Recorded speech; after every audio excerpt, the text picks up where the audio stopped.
Good morning, students. Now it's time to learn one more poem. Last time we learned the poem Blind Deep Fish, which is a personification poem. That means each and every object is compared through the life. And now we are going to learn one more poem. It was written by James Kirkup. The poet James Kirkup, who is known for his brotherhood. He believed in brotherhood. Brotherhood, that means કે ભાઈચારો, બંધુત્વ. એમાં એમનો પોતાનો વિશ્વાસ હતો અને એના આધારે જ એટલે કે એ જ સબ્જેક્ટ ઉપર the same subject he applied in this poem કે એ જ ટોપિક સાથે એમણે આ કવિતા લખેલી છે. But always remember students that poem is a very short description, have a deep meaning. કે ડિસ્ક્રિપ્શન એનું બહુ જ નાનું છે પણ એનો મિનિંગ બહુ જ ઊંડો હોય છે. એટલે ઓછા શબ્દોમાં સારી અભિવ્યક્તિ કરવી એ માત્ર ને માત્ર એક કવિ પાસે જ આવડત હોય છે કે એ કવિ જ કરી શકતા હોય છે. અહીં જેમ્સ કિર્કપે આપણને જે કવિતા આપી છે એનું ટાઇટલ છે no man are foreign. Unit 5 read 1 ends આપણે ભણેલા હતા. અબાઉટ એન્ડ્સ દેટ મીન્સ કે કીડીઓ. વર્લ્ડ વાઇડ દુનિયાભરમાં કીડીઓ કેવા પ્રકારની છે એના વિશે આપણે જાણ્યું. હવે the people around the world who are looking like us, કે જે આપણા જેવા જ દેખાય છે, means the structure they have different but they have the same two eyes, one nose, two ears and the same kind of functions doing the whole body part. કે શરીરના દરેક અંગ એ જ કાર્યો કરે છે જે આપણા કરે છે અરાઉન્ડ ધ વર્લ્ડ. પછી એ વ્યક્તિ હાઇટમાં વધારે હોય કે હાઇટમાં ઓછો હોય કે મોટો હોય કે પતલો હોય, પણ કાર્ય બધાના એક સરખા જ હોય છે.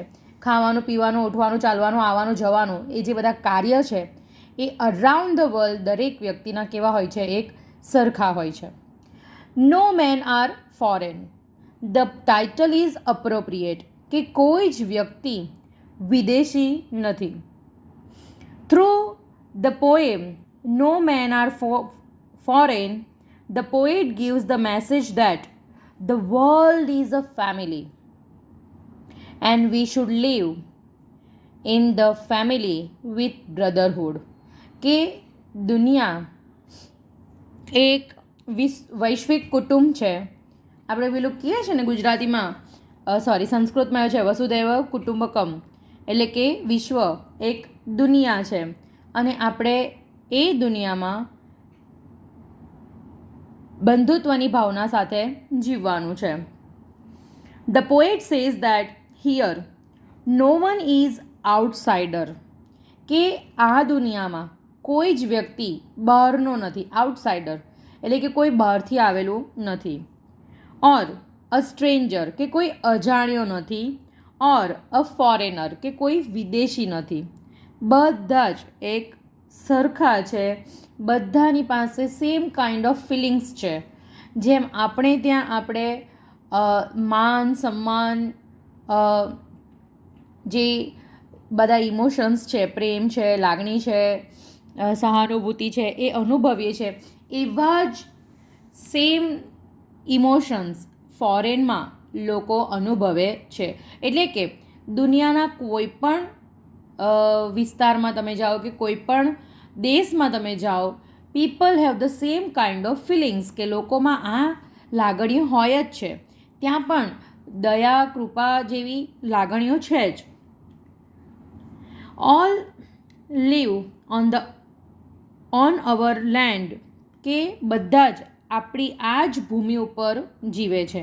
મતલબમાં પૃથ્વી ઉપર અસ્તિત્વ ધરાવતો દરેક વ્યક્તિ એ આ પૃથ્વીનો જ વ્યક્તિ એટલે કે પૃથ્વીનો જ માણસ બોલાય છે.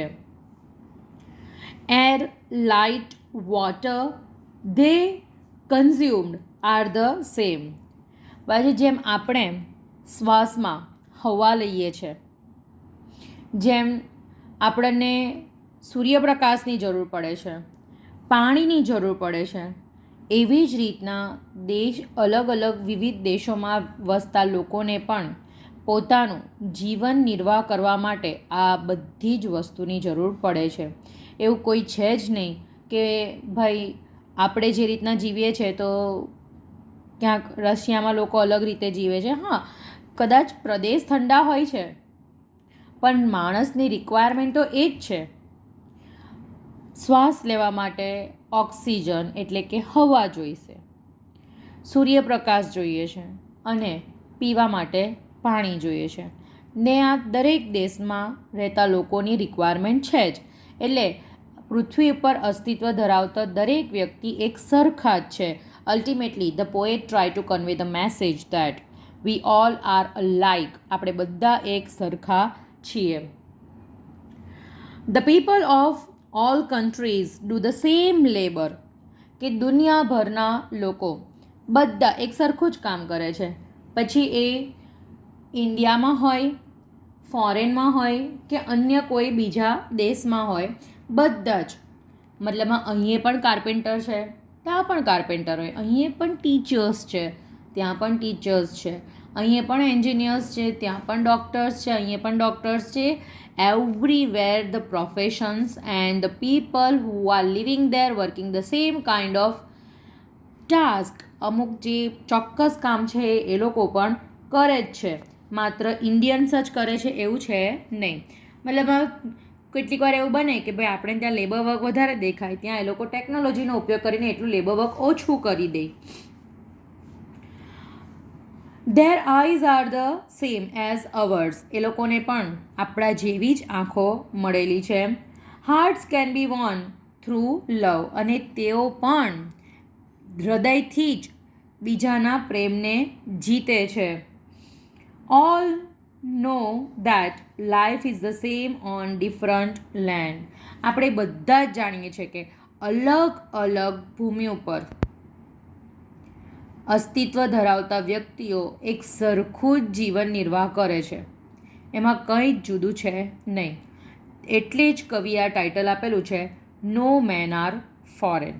સો students, it just a small brief introduction about the poem. આ તમને એક સામાન્ય નાનું સરખું મેં કવિતાનું ઇન્ટ્રોડક્શન આપ્યું છે. હવે આપણે કવિતાને સમજીએ. First stanza. Remember, no man are strange.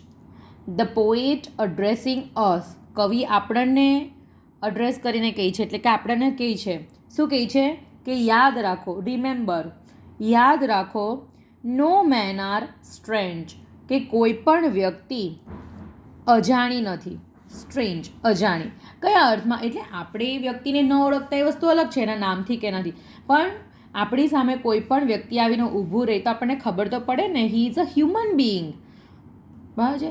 શ્વાસ લેતી, હલનચલન કરતી, આપણી બાબતો પર રિએક્ટ કરતી જો કોઈ વ્યક્તિ હોય તો આપણે એને સ્ટ્રેન્જ કહી શકીએ. પણ એ આપણા માટે સ્ટ્રેન્જ નથી. કેમ? આપણી જેમ જ કામ તો કરે જ છે. નો કન્ટ્રીઝ ફોરેન, કે કોઈ દેશ વિદેશ નથી. કેમ વિદેશ કીધું? જે આપણા દેશમાં કાર્ય થાય છે એ જ બીજા દેશોમાં બી થાય છે.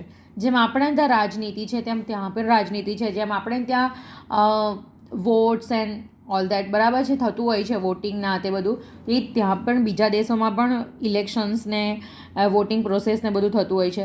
એટલે કે જે આપણા દેશમાં કાર્ય થાય છે એ બીજા દેશમાં બી થાય છે. તો આપણા માટે દેશ અજાણ્યો કેમ ન કહેવાય? કે આપણા માટે એ દેશ વિદેશ કેવી રીતના કહેવાય? કોઈ દેશ વિદેશ નથી. Beneath all uniforms a single body breathes. See હવે આ સમજો. Uniform, the word uniform that means અહીંયા આગળ આપણે જાણીએ છીએ કે અલગ અલગ દેશમાં આર્મીને અલગ અલગ યુનિફોર્મ આપેલા છે, બરાબર છે, ગણવેશ. પણ ટાસ્ક તો એક જ છે, કયું? To protect the nation. એટલે કે નેશનલિઝમને લોકો બધા જીવે છે, રાષ્ટ્રવાદને. દેશની સેવા કરવાનું બધાનું એક જ કાર્ય છે. ખાલી એ લોકોએ શું અલગ અલગ યુનિફોર્મ પહેરેલા છે. અને એટલા માટે કવિ અહીંયા કહે છે કે યુનિફોર્મની નીચે શબ્દ આપેલો છે ને, બિનીથ. બિનીથ દેટ મીન્સ અંડર. અંડર એટલે કે નીચેની બાજુએ. એટલે કે ગણવેશની નીચે જે શરીર છે, અ સિંગલ બોડી બ્રીથ્સ, કે શ્વાસ લેતું એ શરીર બધાનું એક સરખું જ છે. જેમ આપણે બે હાથ છે, બે પગ છે, છે, અને આપણે બે હાથથી બે પગથી કામકાજ કરીએ છીએ, એમ એ લોકો પણ એ જ કાર્ય કરે છે. એટલે કે અહીંયા આગળ ખાલી કવિનો કહેવાનો મતલબ એ છે કે જુદા જુદા ગણવેશની નીચે જે શ્વાસ લેતું શરીર છે એ તો એક સરખું જ છે, એક જ છે. Like ours the land our brothers walk upon. Like ours એટલે કે આપણી જેમ જ, જે રીતે આપણે પૃથ્વી ઉપર ચાલીએ છીએ અને પૃથ્વીને આપણી બોલાવીએ છીએ, એવી જ રીતે the land our brothers walk upon. તો એવી જ ધરા ઉપર એટલે કે ભૂમિ ઉપર આપણા એ ભાઈઓ પણ ચાલે છે. એટલે કોણ? જેને આપણે ફોરેનર્સ કહીએ છીએ, વિદેશી કહીએ છીએ. તો એ લોકો પણ જમીન ઉપર જ ચાલે છે અને આપણે પણ જમીન ઉપર જ ચાલે છે. જે જમીનને આપણે ધરતીમાં કહીએ છીએ એ જ ધરતીમાંને ઉપર એ લોકો પણ ચાલે છે ને ત્યાં જ એ લોકો પણ જીવે છે. Is earth like this in which we all shall lie. Is earth like this. તો આ જે આપણી ધરતી છે એવી જ ધરતી ઉપર, ઇન વિચ કે જેમાં, વી ઓલ શેલ લાય કે જ્યાં આપણે બધા જ છે લાય એટલે કે જીવીશું પણ અહીંયા અને મરીશું પણ અહીંયા જ. મતલબમાં આ જ ધરતી પર આવ્યા છે અને આ જ ધરતી પર મરી પણ જવાના. બરાબર. They too aware of sun and air and water. They too એટલે કોણ? દેટ મીન્સ કે foreigners, those who are stranger for us. આપણે જેને સ્ટ્રેન્જર કહીએ છીએ, જે આપણા માટે સ્ટ્રેન્જર ખરેખર નથી, તો એ બધા aware of. The word aware of that means નાથી સજાગ, અને અપન એટલે ના ઉપર. અવેર ઓફનો મતલબ શું થાય છે? નાથી સજાગ. કે એ બધા જ લોકો એ સત્યથી સજાગ છે કે સૂર્ય પણ છે, હવા પણ છે અને પાણી પણ છે, જેનો આપણે બધા જ એક સરખો ઉપયોગ કરીએ છીએ. તરસ લાગે છે ત્યારે પાણી પીવાય છે, શ્વસનમાં આપણે આપણી ફ્રેશ એર લઈએ છીએ, અને સૂર્યપ્રકાશને આપણે એક્સપિરિયન્સ કરીએ છીએ. Without sunlight we can not live for so many days, કે ઘણા બધા દિવસો સુધી જીવવું સૂર્યપ્રકાશ વગર તો એ આપણા માટે પણ મુશ્કેલ છે. એટલે કે સફોકેટ થઈ જવાય, મરી જવાય. બરાબર છે. So here is your first stanza. Remember no man are strange, ત્યાંથી લઈને sun and air and water. Now the moral of the first stanza. આપણે પહેલા સ્ટેન્ઝાના મોરલને એકવાર ફરીથી લર્ન કરી લઈએ. According to the poet, we may appear to be different. કે આપણે કવિની દ્રષ્ટિએ જોવા જઈએ તો ભલે આપણે બધા સ્ટ્રક્ચરલી અલગ અલગ છે, મતલબમાં ફોરેનર્સને જો તો they are very fair in colours and there complexion is very bright, અને એની તુલનામાં વી આર વિટિશ પીપલ એટલે કે ઘઉંવણી ત્વચાવાળા લોકો છીએ. તો એવી રીતના વેસ્ટ ઇન્ડિઝના લોકોને જોઈએ તો આપણે ત્યાં જઈ શકીએ કે they are black shade people. બરાબર છે, કે એ લોકોની સ્કિનનો કલર થોડો બ્રાઉનિશ કે બ્લેકિશ હોય છે, but they do hard work. એ લોકો પણ મહેનત કરે છે. અને આપણે પણ મહેનત કરીએ છીએ and even foreigners also do the same job. એ લોકો પણ એ જ કામ કરે છે. But we live under the same banner. એક વસ્તુ યાદ રાખવાનું છે કે ભલે આપણે જુદા જુદા દેખાઈએ પણ આપણે એક જ બેનરની એટલે કે એક જ પૃથ્વીની ઉપર જીવી રહ્યા છીએ. અને ધેટ બેનર કયું છે? હ્યુમનિટી. બરાબર છે? હ્યુમેનિટી દેટ મીન્સ કે માનવતા. માણસમાં માનવતા ન હોય તો માણસ તરીકે એનું જીવન સાર્થક કહેવાય નહીં. એટલે માનવતા આપણું આ સ્ટેન્ઝાનું મોરલ છે. બરાબર છે? એકચ્યુઅલી તો પોએમની જ મોરલ છે કે we should live with simplicity, humbleness and humanity. સાદગીથી, વિનમ્રતાથી અને માનવતાથી જીવન જીવવું જોઈએ. We are attached to this earth. આપણે આ પૃથ્વી સાથે જોડાયેલા છે. We live here and we will ultimately die here. આપણે અહીંયા જીવીએ છીએ અને અંતમાં આપણી અંતિમ ક્ષણ પણ આપણે આ પૃથ્વી ઉપર જ કાઢવાના છે. એટલે કે આપણો અંત પણ આ પૃથ્વી ઉપર જ આવવાનો છે. We all enjoy the same sun. આપણે બધા જ એક જ સૂર્યને માણીએ છીએ. આકાશમાં અલગ અલગ સૂર્ય નથી કે ભાઈ ભારતમાં અલગ દેખાય છે કે ભાઈ અમેરિકામાં અલગ દેખાય છે કે જાપાનમાં અલગ દેખાય છે. ના, we experience the same sun everywhere. કે દરેક જગ્યાએ આપણે એક જ સૂર્યને અનુભવીએ છીએ. And breathe the same air. એક જ સરખી હવા આપણે શ્વાસમાં લઈએ છીએ. ઓક્સિજન, હવામાં રહેલો ઓક્સિજન આપણે બધા શ્વાસમાં લઈએ છીએ. And drink the same water. અને બધાને એક સરખું જ પાણીમાં જરાક વધતું ઘટતું હોય પણ એક સરખું જ પાણી પીવા મળે છે. મતલબમાં ઓલ વી નીડ્સ. બધાની આ રિક્વાયરમેન્ટ છે. પછી એ ઇન્ડિયન પીપલ હોય કે other. It just boundaries that we had made. કે આ બધી જે બાઉન્ડ્રીઝ છે, બોર્ડર્સ છે, સરહદો છે, એ આપણી બનાવેલી છે. God hasn't done it. ભગવાને એ નથી તૈયાર કરેલી. આ બાઉન્ડ્રીઝ માણસે તૈયાર કરેલી છે. સરહદો માણસે બનાવેલી છે. સરહદની આ બાજુ જુઓ કે સરહદની પેલી બાજુ જુઓ, જીવન તો એક સરખું જ છે.